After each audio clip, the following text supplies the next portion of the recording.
investor doing things on your own? How about someone working with a firm that isn't so responsive or in sync with your investment philosophy? My podcast talks you through all things financial. Look, there's stuff you don't deal with very often, but investments, insurance, and retirement is something we plan for each and every day. This is the PennyWise Financial Podcast, and welcome to the show.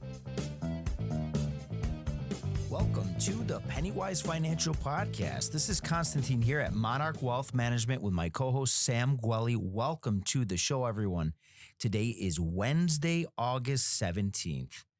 The time is flying by, Sam. We are almost all the way through summer. Kids are just getting ready to go back to school. Yeah, I know. My mom's a teacher. She's got only a few weeks left of her vacation, so she's not happy about it. Isn't that insane? I mean, we know summers are short, but come on. We've got 2 weeks left? Yeah, something like that. And then that puts us at early September. I think I mentioned this before. My son is starting kindergarten this year, so it's kind of like a big deal. Thought about the other day. He's starting kindergarten, and basically for the next, 12 years of his life, so get 13 years, putting him to a senior in high school and then off to college, from this point on, the rest of his life is going to be different. So every year he looks forward to summers, but besides that, he's at school every single day. Yeah, and it's going to go by much faster than you think. I know. Tomorrow you're going to wake up. He's going to be a freshman at college. So it's insane. It's the next step for him. It's sad for me, but I guess it's a part of life, right? I guess so. Speaking about a part of life, let's dive into the details of the market. We actually have some really good news, I think, in the last 30 days or so. Things have been looking good pretty much across the board, kind of a broad market rally, if you will. I don't know if this is what they call a dead cat bounce, where the market kind of bottoms out and we see some gains in the market and they kind of fall off. But time will tell. Why don't you dive into some of the bigger sectors and let us know what's been happening? Yeah, well, we were kind of expecting this, I think. We talked about this previously. We were thinking that this was going to happen, but the numbers, like you said, are up across the board over the past month. And the year-to-date numbers aren't looking as scary as they were, just a few months ago. I remember when all three of the major indexes were up or down year-to-date almost 30%. I know. And that's crazy. And it's night and day, how they are now. We'll start with the Dow Jones, though. Past week we're only up about 2%, but over the past 30 days up over 6.5%, and the year-to-date numbers only down 6% now. And again, wow, that was up over 20. The S&P is a similar theme, about at 1% over the past week, but last 30 days almost 8% growth, and year-to-date we're still down 10%, but again, much better than it was. NASDAQ, pretty even over the past 5 days, but over the past 30 days, we're almost up 9%. Year-to-date numbers still down about 17, but I think that one was the worst. A few months ago. Yeah. I think that one was, it might even have hit 30. Even the Russell 2000, pretty flat over the past week.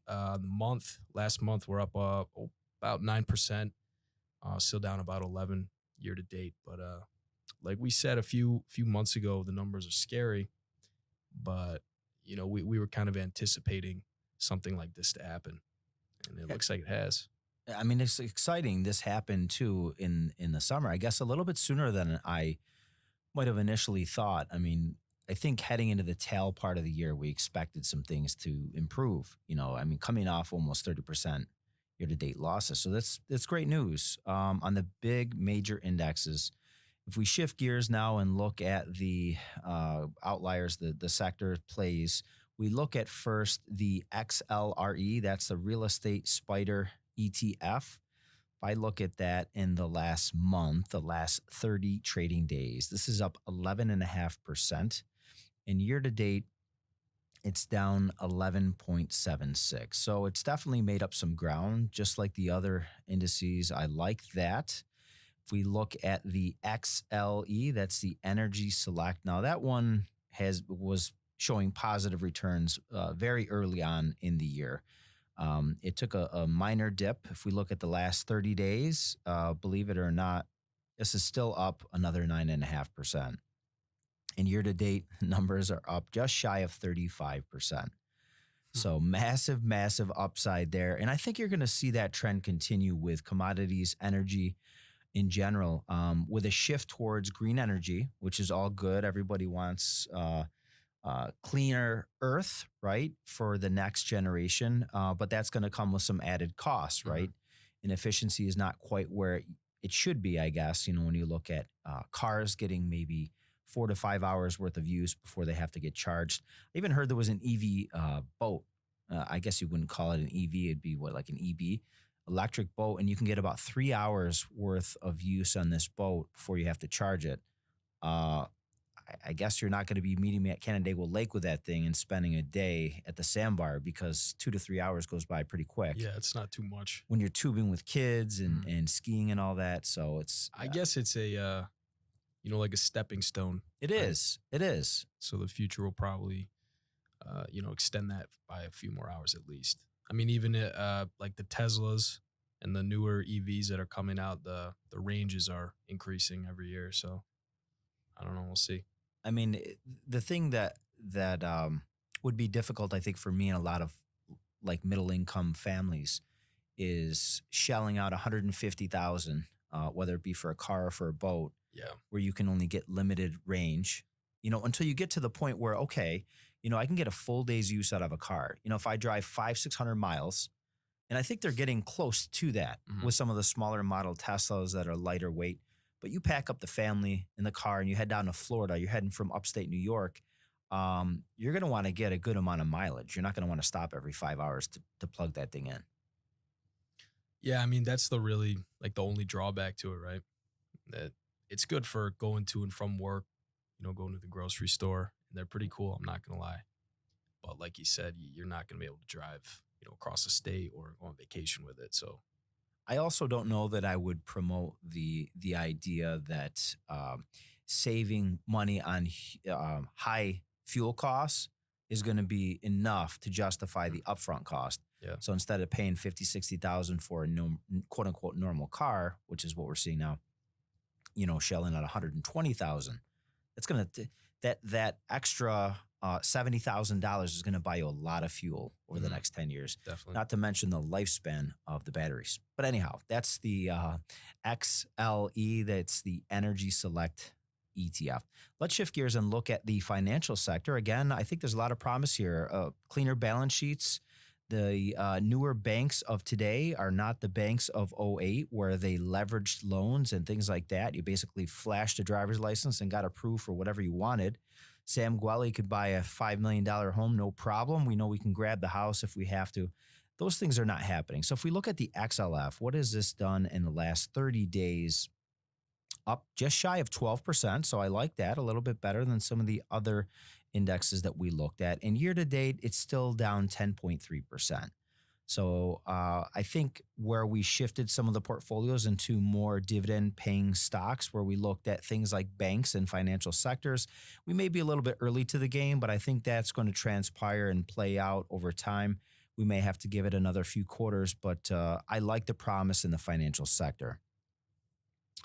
Now we're going to look at some of the funner stocks, being I guess kind of a laughing matter, if you will, but not really knowing where the market will go on these cryptocurrencies. If we look at the Gbtc, Grayscale Bitcoin's trust, in the last month, it's up 2.88. So not quite as good as the other major stock indices. And year to date, just shy of 58% loss. Wow. So obviously by far one of the worst performers. Last 30 days, looking at the ETHE, that's the Grayscale Ethereum Trust. In the last 30 days of trading, that trust is up 27.5%. And year to date, the Ethereum Trust is down 57%. Yeah, I mean, even those seem not as bad as they were, like we've been talking about a few months ago. I remember Bitcoin was down, 70% at one point, and that's obviously massive. But like you kind of mentioned, there's a little bit of gain over the past, what'd you say? Last 30 days. Last 30 days, yeah. Last 30 days. But obviously still not great year-to-date numbers. No. I mean, when we look at some of the smaller coins, and it depends on what they're used for, but we look at the Ethereum Trust in the last month or so is up 27 versus the Bitcoin, which is up 2. When we look at the LTCN, that's the Grayscale Litecoin Trust, in the last 30 days of trades, it's up 31.5%. And year to date, it's down 59.5%. The smaller So, coins have moved quite a bit in the yeah, last 30 in your days. opinion, what is the difference there between the smaller ones and something like Bitcoin? Great question. I mean, first of all, I guess what kind of application do any of these coins have? Mhm. Can you go and pay with Bitcoin? Some I places, guess you can, right? do accept it. I know Tesla used to accept That makes Bitcoin, sense. and I think they may have accepted Ethereum at one point. I'm not sure, but Ethereum, I know you can trade a lot of the digital assets like the NFTs Mhm. and things like that. Other than that, I don't know how the other coins are used. I understand the technology behind Ethereum is a really a good idea adoption. I haven't seen it used on my end, at least from a practical standpoint, as far as what we do day to day. But the smaller coins, again, any of these coins really, there's no earnings. When I say smaller coins, it's not like they have less earnings. They have zero earnings. None of these coins earn anything. Yeah. And you have platforms like a Coinbase that will charge their users a transaction to trade and buy and sell and transfer and things like that. But aside from that, the coins themselves don't make any money. It's the value goes up and down based on what people are willing to pay for it. Right. It's all So, perceived value. exactly, it's like art.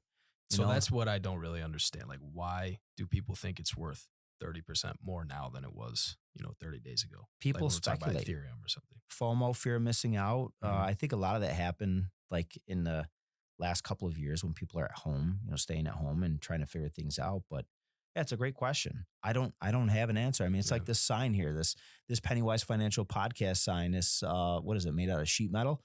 Looks like it. Okay, maybe we paid a few $100 for it. Let's say we paid $500 for that. In 5 years, is that going to be worth 500 or 1,000 or 5,000 or maybe nothing? Mm. Like nobody's bidding on that, But Unless in 20 years somebody else is doing a PennyWise financial podcast you never and you're know. not. You never know. I don't know. Time will tell, right? And so we looked at those. Those are the cryptocurrencies. Now, if we look at gold, gold, kind of a boring, old school way of investing in commodities and a hedge against inflation. Typically, in the last month, last 30 days of trading, the GLD, that's the Spider Gold Trust, is up 3%. Very close to Bitcoin, the Bitcoin Trust. And year to date, this was pretty flat, down 2.5%. So it's fared better than the overall market itself, but certainly not showing much signs of being a very good hedge against inflation when inflation is at 8, 9+%. I just saw some numbers. I think it was from Great Britain. They're over 10%. Wow. So one of the largest inflation numbers amongst the biggest companies, most profitable countries across the globe. So I think the signs that we're seeing from the Fed is that things are starting to improve. Are they being kept at bay? No. Do they have a lot of work to do? Yes. Are rates going to continue going up? You better believe it. Fed doesn't meet in August, but I think that we've seen some signs of improvement. And I think they're going to continue the rates at either 50 or 75 basis points for the next several sessions. Wow. So things are going to be going up. I love the trend of the market. The numbers you rattled off at the beginning, kind of in line where we expected things to kind of fare at the end of the year. We're heading in that direction. The trajectory is looking good. If we can break even, I think that was kind of the target. If we can get back to zero, I think that would be a nice improvement. Although to see a 0% rate of return is not exciting. Better than -30 though. Yeah. I mean, anything's better than negative, right? That's right. No, we don't want to see people losing, especially when the market and the economy and inflation, cost of goods, services is going up. You don't want your accounts to retract and go backwards. That would not be a good thing. I think this is a good place to take a quick break, and we'll be right back with the show. Do you want help building and managing an investment portfolio that's right for you? One that will help you maximize growth potential while you're saving, help you generate income when you need it most, and eventually preserve what you've saved to leave to your beneficiaries? We do this day in and day out and take the stress and responsibility of making those decisions off your plate. Subscribe to our newsletter, read our blog post, and listen to our podcast to get a flavor of how we do things. Our firm is unique and capable of handling all your investment and insurance needs. Monarch Wealth Management, our guidance, your future. Welcome back to the PennyWise Financial Podcast here at Monarch Wealth Management. My name is Sam Gueli alongside Constantine Kitrinos, and we were just having a conversation about some of our clients, and something that kind of, stuck out to me was you were talking about this younger guy. He's actually one of your clients.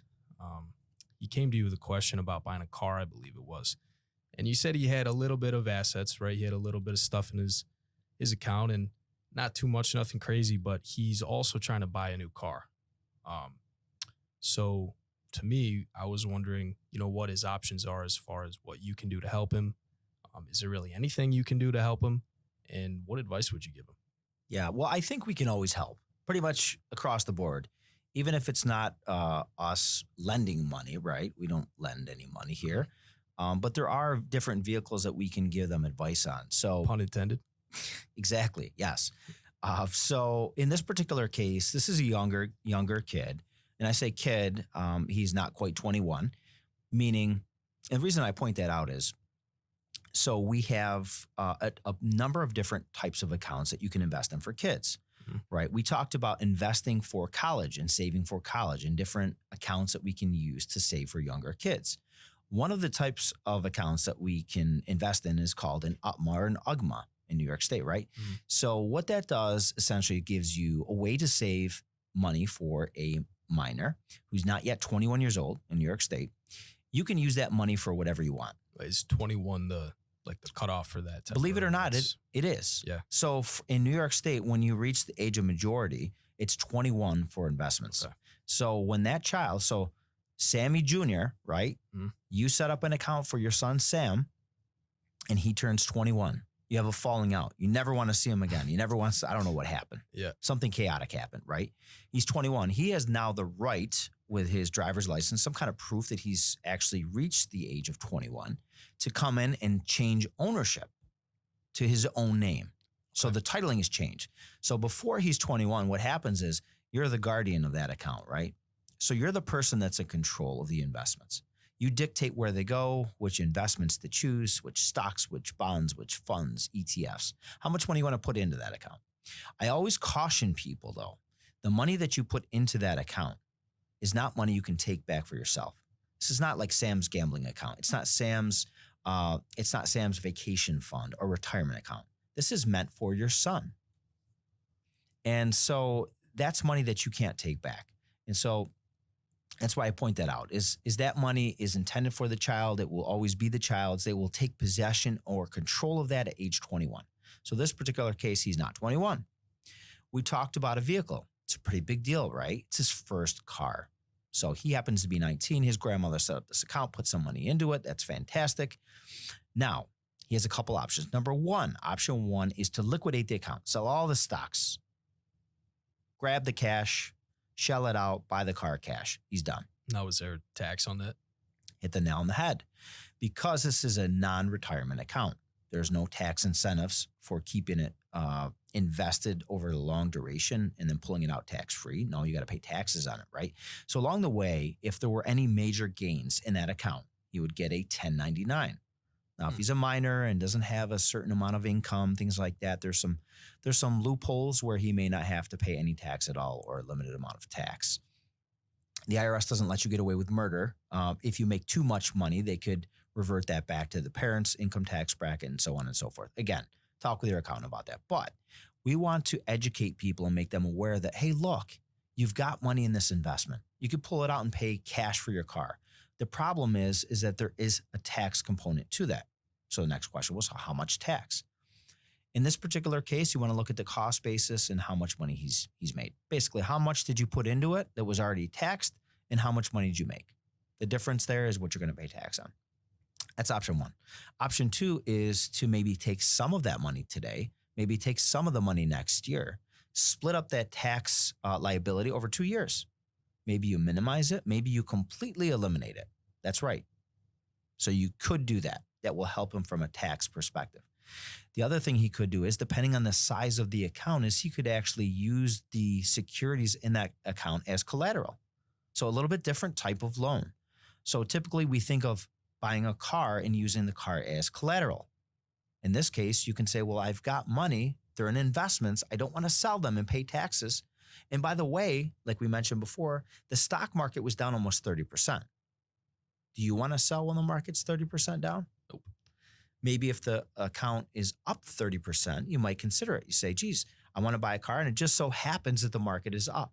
That would be a decent time to sell, not while the market is down. You can allow it to recover and sell when it's profitable and pay taxes and so on and so forth.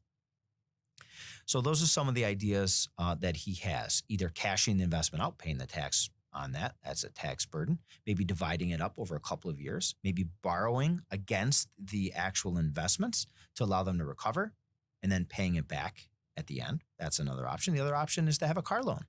In car loans, I can tell you a couple of years ago, this was much more attractive. Interest rates were 1.99, 2% for 5 years, 7 years, you name it. And not to mention, remember last year, and I think this has definitely come down, is the value on those cars that were used were actually appreciating. Mm-hmm. So you could have had a lease that you signed up for 2 years ago, right? And you determine the buyout price of that lease. So at the end of the 2 years, I promised to buy this car for $16,000. And usually the car is worth like 14, but you already agreed to paying 16. You got a lower payment on your lease. Now what happened is that car actually appreciated and it may have been worth 18, 19, 20,000. You agreed to the dealership you'd buy it for 16. So guess who was on the bad end of that deal? The dealerships. So what did they do? They had all these ads out. Sam, tell all your family, your friends, you got a car lease that's coming due. Turn it in early. We'll give you $500. Geez, I get a new car. They're going to take it off my hands early and they're going to pay me $500. This is a deal. It's a sweet deal, right? What they don't know is that the car appreciated. Mm-hmm. The dealership's going to make $5,000-$6,000. They're going to give you $500 and not $5,500. And then, by the way, they're going to make more money when they sell you another. Yeah, exactly. Again, it's not all bad business. It's just education and knowing what your options are. Mm-hmm. To some people, it's easier to do that, trade in the car, get the $500, get a new car, and it's done. Versus selling the car on your own, dealing with people, getting a loan, signing over the paperwork, paying taxes on it, and then taking that profit and going. It's not easy, you know. It's not for everyone, but where there's a will, there's a way. And just knowing what your options are, I think, educates you and makes you allows you to make a better decision, a more informed decision. So that's one case where I think we did a lot to educate the client, and they're going to come back to us with their decision after they talk with their accountant, which I think is smart because I kind of forgot about that part of things.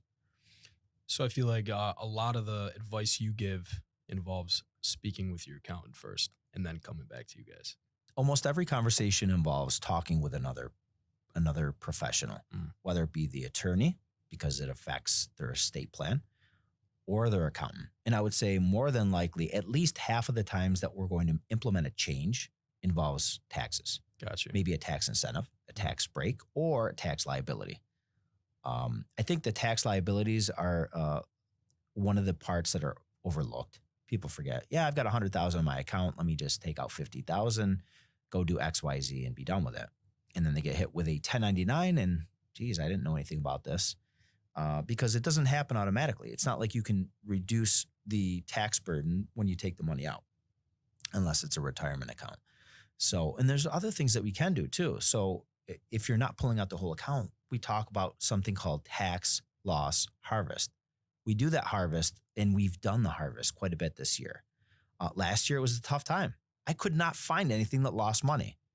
I mean, we were scouring through investments to try to find losses. Why are you trying to find losses? To offset some of the gains that we had made. And last year was a big year. So it was really challenging to find any losses. Usually I feel like that would be a good thing. not It being able to is. find It losses. is. It is. Sam, I've got good news and bad news. The good news is you made money everywhere. The bad news is we don't have any place that we can reduce your tax liability. Okay. And guess what? You're only paying taxes if you've made money. Right. So it's not a bad thing. So you'd probably take it then, right? If you're making a lot of money, you take the tax. You're going to have to. Yeah, but we can come up with strategies to limit that. Like I said, if it's a structured buyout. So right now we're in August, right? We're approaching September. If you know you're going to need, let's say, 20,000 to put on a roof, right? Okay, you could pull the 20,000 out now. Depending on if you've made money, chances are you have. Maybe we take out 5 or 10,000 now, and then January 1 we pull out the rest of the money, another 10, 15,000. So, geez, just a couple of months. Like, why would that matter? Well, the reason it matters is the IRS doesn't care about the calendar, it cares about the year. So if it's in 2021, 2022, 2023, that will affect your 1099, your tax liability for that tax year. So especially as we approach the end of the year, this becomes a bigger topic. It comes about more and more conversations because people are looking to do things near the end of the year, kind of planning for next year. I always say now is a fantastic time to meet and talk about things that are going to happen next year. When you want to pull out someone, maybe we pull out a little bit this year before the year is over, divide that liability up over 2 years, and it's a win-win for everyone. Sounds good to me. Yeah, I think so too. I mean, it's knowing what's at your disposal, what options you have. The other thing that just came to mind is, we had Marcus Kroll on last week from the Kroll Law Firm, and we talked about some of our younger clients, say 35, 45, maybe not high net worth, don't have a lot of stuff, quote unquote, not a lot of cash or investments. And, one of the reasons why they hesitate on meeting with an accountant, a lawyer, or even a financial person is what could they really help me with? I don't have any money. I don't really have a lot of stuff yet. Yeah, I make a good amount of money, but, we're kind of taking time. We're a younger family to grow into that. And I would say there's a bunch of things that we can actually help with. One thing that Marcus Kroll mentioned was not buying Cadillac plans for everything. And when you think about a younger family, what's the biggest thing they have to worry about? I mean, I'd probably say like life insurance for your kids or stuff like that. Absolutely. It's the protection of the loss of a breadwinner, mom or dad. So if both work, if one parent was to lose their job and not have income for the next 10, 20 years, how does that affect the family? What happens if they were disabled? What happens if they passed away? Again, I don't think it'll happen in the very far and few between cases that we have clients, unfortunately, that do pass away. It is nice to say, well, Mrs. Smith, I'm very sorry for your loss. I'm glad that we've planned properly. Not to make a bad scenario even worse, to say that we don't have any money to support you, your family, the kids to pay the mortgage for college. We did set aside a life insurance policy that you were paying for $500,000 that will replace your husband's income of $100,000 for the next 5 years. So we have some money that we can set aside for the kids for college. We can have you continue living in your same house to be able to pay for your mortgage and property taxes. Oh, and by the way, now your husband that passed away, not only is he not earning income, but he's not also able to help with the care for the children. So you may have to have additional care for after school, things like that. So there are reasons that younger people who don't necessarily have $1 million to invest right now today, they have a need. They have a need, and sometimes that need is already fulfilled. A lot of times it is partially fulfilled, and that's having a job and having life insurance at work. You have a group policy. You have health insurance. You probably have a 401k. If you don't, we can start something for retirement for yourself right now. They're all little tidbits of information. They're not going to be life-changing in many cases. It's small, habitual activities, that becomes a part of your overall plan. It's the little things. It is, but it's consistency. It's like brushing your teeth, you go to the dentist and you've got a cavity and they say, geez, Sam, if you had brushed your teeth for 3 minutes every day, for the next 6 months, I'm sure that your cavities will be reduced and your overall health of your teeth would be better. It's not like you have to brush your teeth for 6 hours for the next couple of weeks and things will get better. No, it's the little things. It's the savings. It's the little amounts that you put into retirements. It's the regular activities. Those kinds of habits help, and they build wealth. They protect your family. And those are the things that we can help with. So there are needs for people. And sometimes you come in and you meet with a client that's younger and they actually have taken care of those things. And that's a great meeting to have. Yeah. I feel like that's just a sense of security too for a younger family like that, to know that, obviously, God forbid something does happen. At least you're covered for a little bit of time and your kids are going to be okay. I agree with that. I mean, there's all different types of insurance products out there. Finding the one that's the right fit for you, I think makes a lot of sense versus trying to blanket a solution and say, everybody needs to buy this. Everybody needs to buy whole life. Everybody needs to buy variable life. These are things that build wealth down the line. When you have other things that are overfunded, like your retirement accounts, and you have other savings, they're great for doctors or lawyers, high income earners, but they're not a solution for everyone. Right. So like you said, it's personalization. And that's why you work with an advisor. That's right. And that's what I think It's going to we make do the that's right different. decisions, right? Absolutely. Definitely. Absolutely. I like it. With that, let's take a quick break and we'll be right back with the show. Do you have a high deductible insurance plan? If so, have you set up your HSA? There's a ton of people who don't know what it is or how it works. Even worse, there aren't many people who can give you advice about how to make the most of these powerful and unique programs. Not many advisors focus on this in their practice, don't understand the mechanics of how they work, or even where to begin helping their clients. Reach out to me, Constantine at Monarch Wealth Management, and I'll guide you through this process and get you on track to make the most of your high deductible plan and your superhuman HSA. Welcome back to the PennyWise Financial Podcast. This is Constantine here at Monarch Wealth Management with my co-host Sam Gueli. Today is Wednesday, August 17th, midday. We're finishing off the summer pretty strong, I think, from a stock market perspective. Sam, there's a few bullet points. I know we get these updates from LPL Financial, the research. And some of these articles, I think, are pretty much in line with our consensus. Why don't you share a few bullet points and let's continue the discussion. Yeah, so the first one I was looking at is talking about the strength of the latest stock market rally, especially the S&P 500. We're reaching two technical milestones, and really they're suggesting a new bull market likely to begin, or it already has begun at least, probably for the past month, they're saying. So basically, we're looking backwards and we're saying, hey, based on what we're seeing, going back to, what is it, mid-June maybe? Yeah, about mid-June. Mid-June, since that level, that they're basically calling a bottom. Again, will this be a bottom? We don't know. And it depends on when you look at the start and end date. I think as we head into the fourth quarter, so we're finishing off the third quarter, earnings look solid.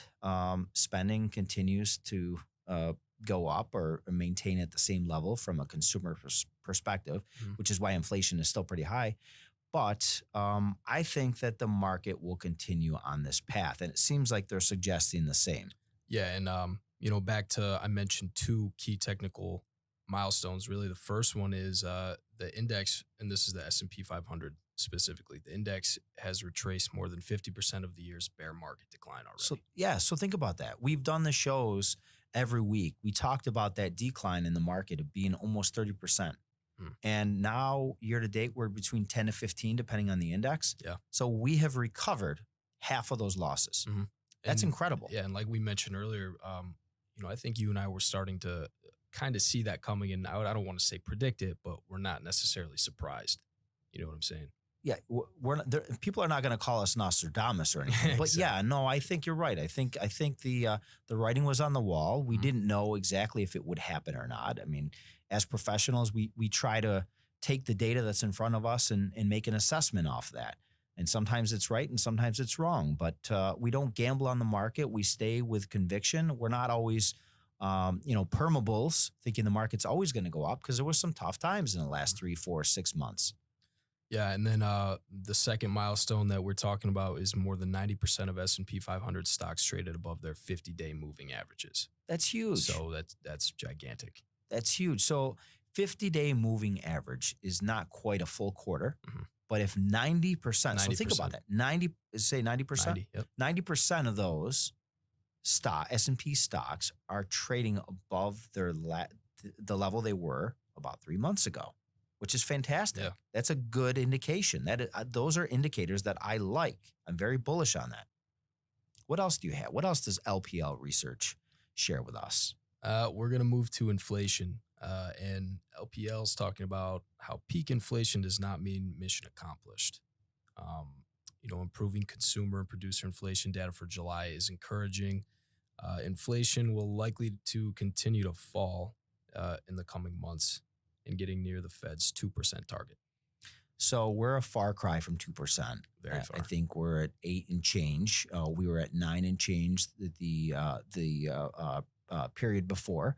And that's improvement. That's good. That's good news. But that doesn't mean we're over yet. They say it's going to go very slowly. Oh, I believe it. They say it's going to be frustrating, of course. But they're at least, kind of seeing a way to that target. Yeah, it seems like, I guess, in essence, what the Fed is doing is effective, just not as quick as we'd like to see. At least I'd like to see it. I said if I was Jerome Powell, if my name was Jerome, and I was Jerome Powell and I was the head of the Fed right now, what I would have done 3 to 4 months ago in the midst of all this chaos, turmoil, where everybody's losing money, market's down 20, 30%, I would have hiked rates 1.5%, maybe 2%, one jolt, right? And he only did maybe between 0.5% or 25, then a 50, 75. Yeah. And it's going to be, if they continue on this with good measure, it's going to continue to challenge the market. So you think they went too slowly? Too slow. Well, the problem is, so before Jerome's time, we had someone else named Yellen. And Janet Yellen, I think when the market and the economy was booming, should have started raising rates. And she was reluctant. You mean? Absolutely. Absolutely. If the market is booming, the economy is booming, people are spending, inflation numbers may not reflect that. And that's really what they're gauging on whether or not that they raise rates to curtail spending. So do you think she was naive to think that would Absolutely last? And she came on TV and said that she neglected to identify some of those factors, apologizing. And I even had like Twitter posts and I'm like, what are you waiting for? Start raising rates. You're not going to have a mechanism if things start to backpedal. So did she resign after that? Or why is it Jerome now? No. So they're appointed positions. Okay. So they sit before a panel and so on and so forth and get approved and eventually nominated. First nominated, then approved, and they're appointed. And I think he's doing an okay job. I do. I just don't think he's aggressive enough. Sure. People don't want to hear me say this, but I would have loved to see in the midst of all this chaos, a very high jolt of increased rates. Now, do you think if they had done that today, we'd be in a better situation than we are even now? Not necessarily. No. And that's why I think people might not like what I have to say. Because I think what would have happened is if we would have had a hike of, let's say, 2%, and then maybe another hike of 1%, that's a 3% rate. I mean, that's going to take several sessions at 25, 50, 75 basis points to get there, right? So it would have almost immediately slowed down spending and stopped things for a bit, put things on pause, pump the brakes. I think we'd probably be closer to a 4% to maybe 4.5% inflation instead of 8+%. Right now, yeah. So about half of that, but it would have been a pretty big jolt. I think a nice punch to the stomach, a wake-up call, if you will. And then I would even get more aggressive with that to make sure that we get over this hump and beyond this. So by the end of the year, we're well positioned so that we can recover from this. Now, if they continue down this path and things start to backpedal again at the end of the year, everybody's calling for a potential recession next year. So that was my next question. Do you think we can avoid that? Well, I hope so. I mean, they say that the hope, the idea, the concept of a soft landing from this Fed hiking rates is more and more possible. So that's what LPL thinks too. They're do. Talking about how the credit markets are providing encouraging signal about your soft landing. Okay, well, I can say that before it was almost imminent that the Fed was going to force us into a real recession. Technical indicators like textbook style says yes, we're right now in a recession. Because it was, 2 quarters? Correct. 2 quarters of negative GDP. So does it feel that way? Not necessarily. And I'll say we made up half of the losses of the market so far year to date. So I think we're on a good path. We have to continue. There's a lot of things going on right now. War in Ukraine still going on. Rising cost of goods and services. So the other thing is President Biden signs this Inflation Reduction Act into law. What does that do? Well, it's going to do a couple different things, but most importantly, we look at least what LPL is saying here, an approximate 1% to 2% hit to the S&P 500 index and the S&P profits as well. And so it will make things more costly to do business because they have to do things that are cleaner for all of us and the environment. And of course, that raises the cost of goods and services. From a sector perspective, LPL says that clean energy is the biggest winner here, while pharmaceuticals are the eventual biggest loser. And there were some things that they signed into this bill. We have to look at the details of it, but I think that reduced the potential cost of people, consumers, when they spend on pharma. So that could be a negative. Not only that, I know President Biden had COVID, I think, twice in the last week or two. And then I think the First Lady does now, right? First Lady does right now. The CEO of Pfizer, who was promoting the vaccine and the success, also has it. So it's not doing much for the vaccines as far as effectiveness, right? And I think people have, like, the fact that we're still talking about COVID in that realm of things, I think people have kind of accepted right now and things at a bigger level, right?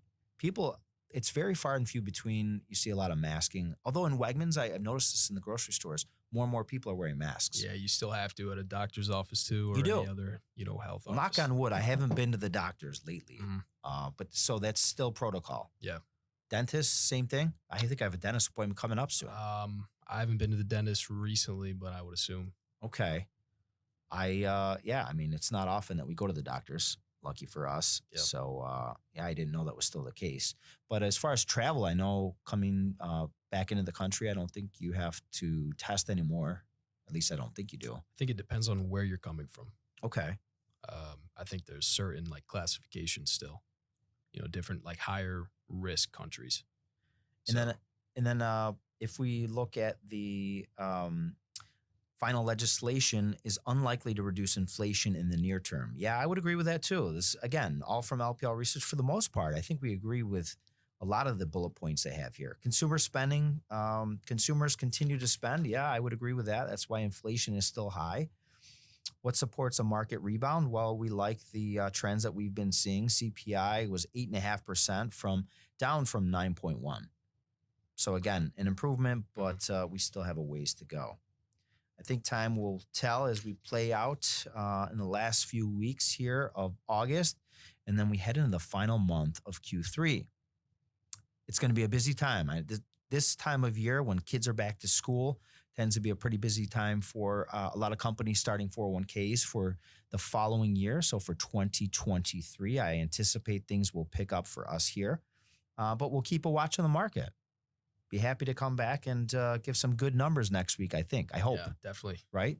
With that, I think that's all the time we have. Thanks again for listening to the PennyWise Financial Podcast. This is Constantine here at Monarch Wealth Management with my co-host, Sam Gueli.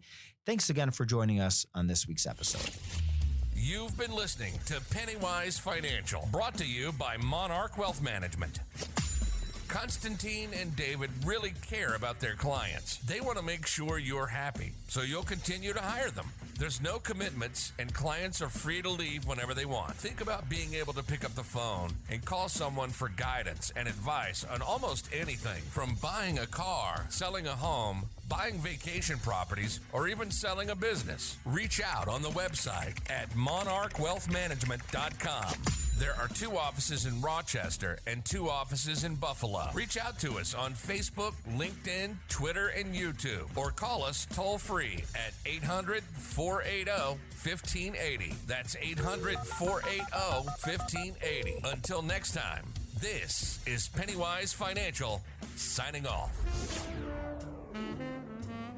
The opinions voiced in this program are for general information only and are not intended to provide specific advice or recommendations for any individual. To determine which investments may be appropriate for you, consult with your attorney, accountant, and financial advisor or tax advisor prior to investing. Securities are offered through LPL Financial, member FINRA, and SIPC.